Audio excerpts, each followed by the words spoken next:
Streaming from the 22 News Broadcast Center. This is 22 News at 4 p.m. Digital Edition. Good afternoon, everyone, and welcome to 22 News at 4. I'm Christina Demores. We'll get to your top 4 at 4 in just a moment, but first, a look at your commuter traffic and weather. Let's go ahead and check in with Brian Lapis, who joins us right now. Brian, how's the weather going today? You know what? We've got a few sprinkles here and there. But I think we should be okay heading into the evening hours. Let's take a look at traffic first and show you what's happening up and down I-91. No major problems. There are some slower areas on either end of 291. That happens typically at this time of day. And otherwise, we're in good shape. Let's take a look at temperatures, shall we? And you can see here 80 Springfield, 77 Greenfield, 75 Northampton.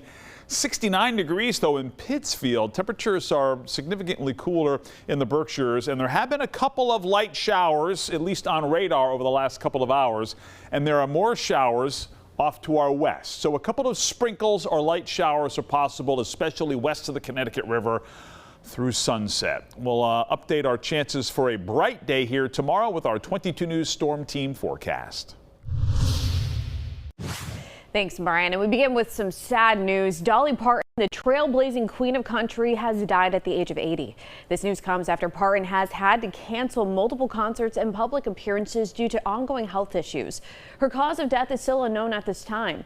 Parton wrote hundreds of songs, including classics like Jolene, Coat of Many Colors, and I Will Always Love You, that totaled more than 100 million worldwide sales and garnered her 11 Grammy wins.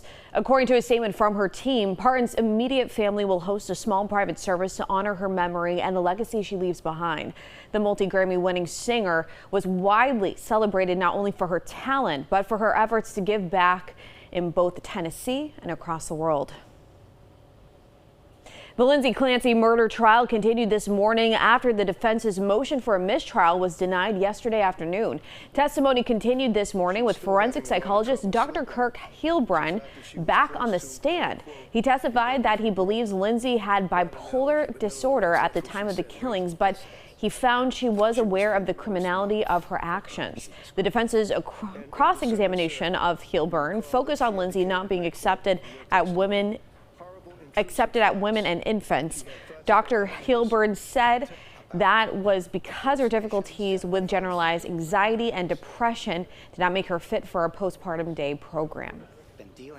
Would it surprise you to know, sir, that they said that she didn't fit with their program, as you put it, because of the overlay of over-medication that her doctors had caused to that point? Do you have any memory of that at all? There were questions that they raised about the medication. It wasn't just questions. They said that's the reason. The secondary diagnosis as to why they wouldn't accept this young lady is because of the medications that she had been prescribed. Over-medicated. The judge did tell the jury to expect another witness after Dr. Heilbrunn, but he refrained from speculating about what will happen next in the trial.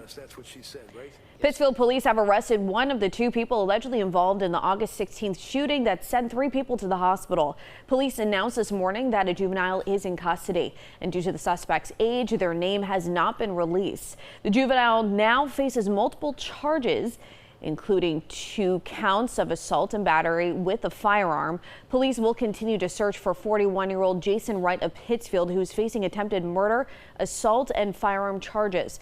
Anyone with information related to the shootings is asked to call the Pittsfield Police Department.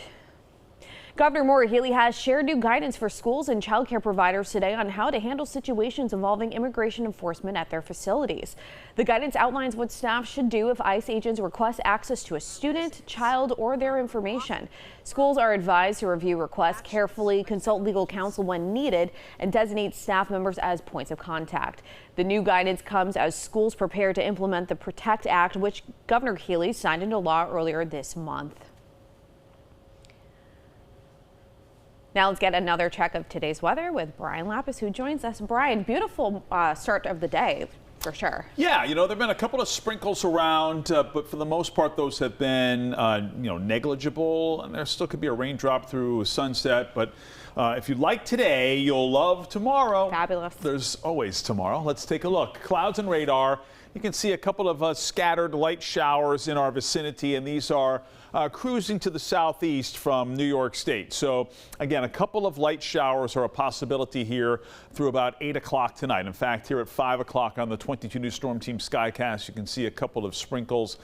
Not worth canceling outdoor plans over, but if you're going to be outside for any prolonged period of time, you may want to keep an eye on the radar on the 22 News app. 7 o'clock here this evening, a few clouds around and then some clearing here overnight into early tomorrow morning. Temperatures will be in the 50s and low 60s by 7 o'clock tomorrow morning. And tomorrow very well could be the brightest day of the week. Partly to mostly sunny at 10 o'clock, sunshine noontime, and pretty much bright right through sunset here tomorrow with a high temperature in the upper 70s to low 80s. We'll update rain chances for Thursday and Friday on 22 News at 5. East Hampton launched a new mass notification system Monday as part of a new partnership with Civic Plus. The new platform provides residents with emergency alerts and day-to-day updates through multiple communication channels. It also offers multilingual support in more than 70 languages and uses 2 types of map tracking to help ensure messages reach residents in specific areas. For more information on how to sign up, just head to our website. Now to a study on brain health. Researchers in Spain suggest speaking more languages may keep your brain younger. Researchers say the more languages a person speaks, the younger their brain appeared compared with their actual age. The largest difference was seen in people who spoke 4 languages. Their estimated brain age was about 13 years younger than those of people who spoke only 1 language. Now for a look at what we're working on for 22 News starting at 5. We have the latest details after a judge denied an effort by 2 rival developers seeking to derail the courthouse project in Springfield.